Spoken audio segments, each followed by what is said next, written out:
Kembali bersama kami Tong Podcast, mari Tong Carita. Tong Podcast. Untuk hari ini kita akan cerita-cerita tentang restoratif justice. Dan bersama saya telah hadir dua orang yang akan kupas tuntas tentang restoratif justice. Pertama saya perkenalkan Kasih Intel Kajari Kejaksaan Negeri Fakfak, Pak Mario Sapuliti SH. Dan yang kedua didampingi staf Intel Kejaksaan Negeri Fakfak, Pak Edwan Alan. Tadi saya sampaikan tentang restoratif justice. Tentu masyarakat dong di rumah nih tanya-tanya, restoratif justice itu apa? Pertama saya kesempatan kepada Bang Edwan Alan, silakan. Mungkin tidak terlalu panjang ya, sedikit aja. Jadi restoratif justice itu sendiri penyelesaian perkara tindak pidana dengan melibatkan para pihak atau pelaku maupun korban. Di situ pihak lain dan pihak lain yang terkait bersama-sama mencari penyelesaian yang adil dengan menekankan pemulihan kembali pada keadaan semula atau keadaan seperti awal. Yeah. Dan bukan untuk suatu pembalasan atau dendam. Nah, jadi definisinya cuma itu aja sih.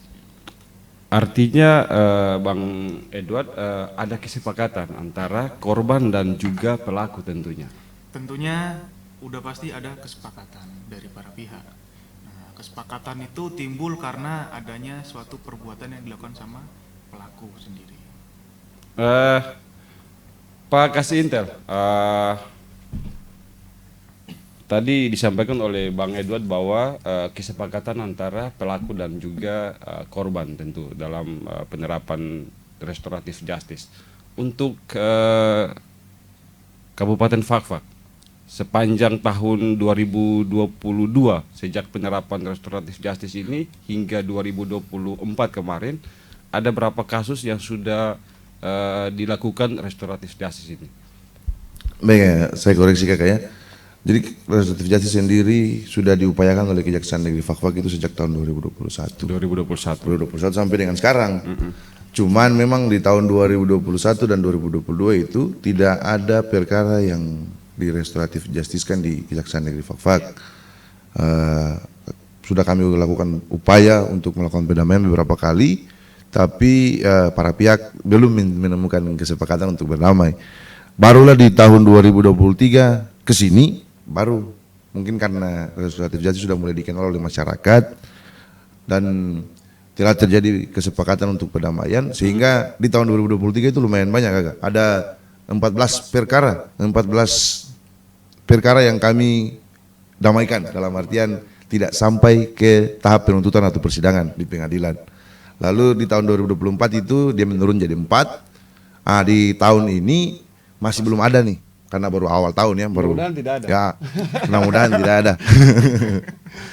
Makanya maksudnya bukan mudah-mudahan tidak ada perdamaian, jangan. Kalau perdamaian wajib kita upayakan, tapi mudah-mudahan tidak ada perkara. Iya, gitu. tidak ada perkara. Kemudian tadi kesepakatan antara pelaku dan korban dan juga ada pihak-pihak lain, keluarga di dalamnya. Dan apabila seiring berjalannya waktu, pelaku dan korban yang sama itu ada benturan, itu bagaimana itu? Dalam artian bentuan kayak gimana ini? Setelah perdamaian atau sebelum perdamaian? Setelah perdamaian. Setelah perdamaian ya. Nah, jadi pada waktu saat proses perdamaian itu sendiri yang disebut dengan restorative of justice, nah, kita lakukan kesepakatan dulu, tapi kesepakatan tidak semerta-merta hanya secara lisan. Nah, di Ada situ tertulis. serta tertulis. Nah, nanti di situ dia ada buat pernyataan di situ. Nah, di pernyataan itu apabila mengulangi tindak pidana, maka dari pihak pelaku bersedia untuk dilakukan diproses lagi terkait tindak pidana apa yang dilakukan. Nah, di situ nanti kita ada beberapa yang mungkin hukumannya nanti lebih rada ditinggikan lagi karena dia udah dilakukan perdamaian, namun dia secara sadar juga dia melakukan perbuatan diulang lagi. Nah, di situ kita akan naikkan lagi nanti itu. Tapi apabila itu dilakukan proses perdamaian atau restorative of justice yang disebut dengan RJ. Nah, kalau misal katakan dia pada waktu saat ada beberapa perkara juga ini dia melakukan RJ tapi tidak berhasil. Ada seringkali juga kita jumpain juga. Nah, mungkin karena di situ ada pihak korban yang memang tidak melakukan mungkin kesepakatan dengan pihak pelaku. Itu terlalu tinggi dia nilai jumlah untuk kerugian. Bayar denda. Nah, contoh misal biasanya kan saya minta untuk denda ini 1M gitu kan. Lah, 1M gitu. Sedangkan perbuatannya enggak sampai segitu gitu. Nah, dari situ akhirnya pelaku juga rada keberatan juga. Nah, dari situ mungkin karena jadi restoratif justice ini tidak semata-mata langsung akan terjadi perdamaian, tidak. Jadi intinya harus ada kesepakatan dulu, harus dua-duanya ibaratnya ada win-win solution di antara kedua belah pihak. Dua-dua sama-sama merasa diuntungkan, sama-sama bukan sama-sama diuntungkan tapi sama-sama tidak merasa rugi. Iya. Gitu. Sama-sama enak begitu. Ya, harus sama-sama enak. Jadi dalam artian korban dalam penuntutan untuk ganti rugi pun tidak seenak jidatnya, memberatkan pelaku juga karena harus dilihat lagi jenis tindak pidananya apa, karena restoratif justice ini sendiri kan pada hakikatnya terjadi itu biasanya yang perkara-perkara yang dapat dilakukan restoratif justice ini pada hakikatnya adalah perkara-perkara yang kerugiannya dapat diperhitungkan ringan. Ya. Contohnya seperti apa itu? Mungkin bisa saya tambahin sedikit terkait penganiayaan yang sering terjadi ya. Jadi penganiayaan pelaku ini atau tersangka ini dia melakukan penganiayaan terhadap korban. Nah, korban mengalami luka-luka, mungkin luka-luka ringan, luka lecet atau bagaimana, tapi berdasarkan dari ahli. Nah, ahli ini itu berdasarkan dari dokter atau dari RSUD atau bagaimana, itu kan nanti dia yang menilai. Dia luka apa. Nah, kemudian nanti menilai dari kerugiannya itu sendiri, dinilainya dari biayanya. Biaya pengobatannya. Biaya yang ditimbulkan. Jadi nggak semerta-merta.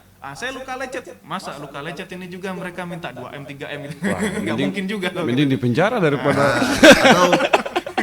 atau yang kerugiannya ringan, yang paling gampang sekali kita perhitungkan itu mungkin seperti perkara pencurian. Tapi pencuriannya juga bukan kayak pencuri sertifikat tanah atau bagaimana, enggak lah. Kayak pencuri HP.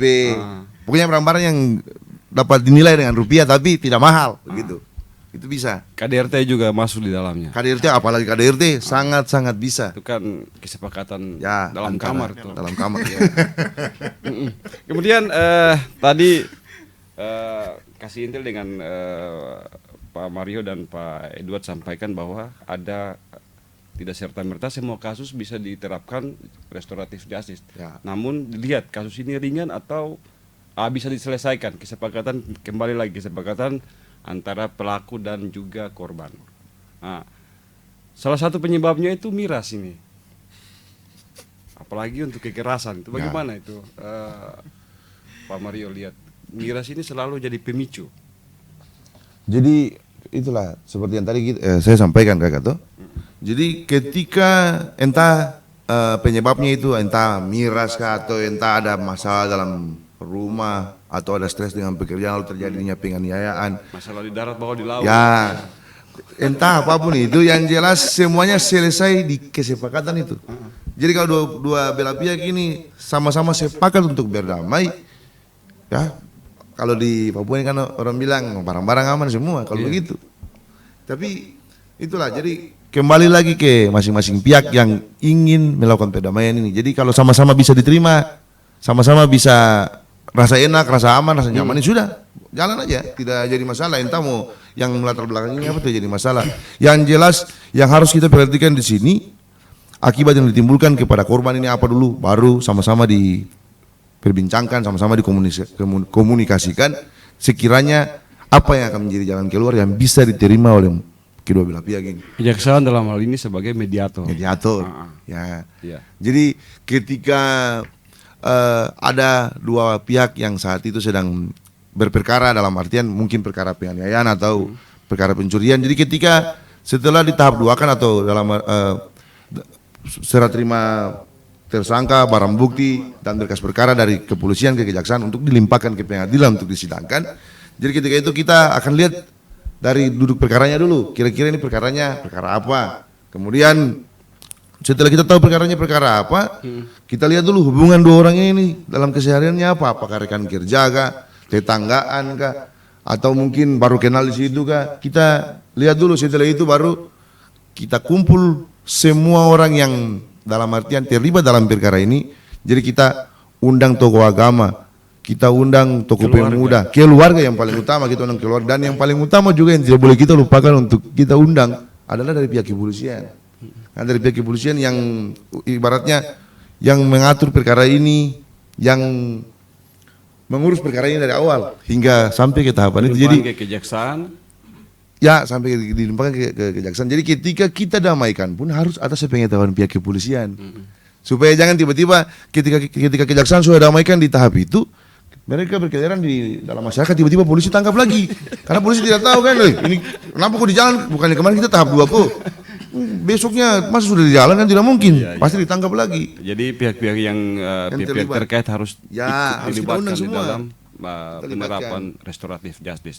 Kemudian menarik sekali apa yang kita bicarakan hari ini, Pak Mario Sapuletti dan juga Pak Edward Alan tentang restoratif justice. Terakhir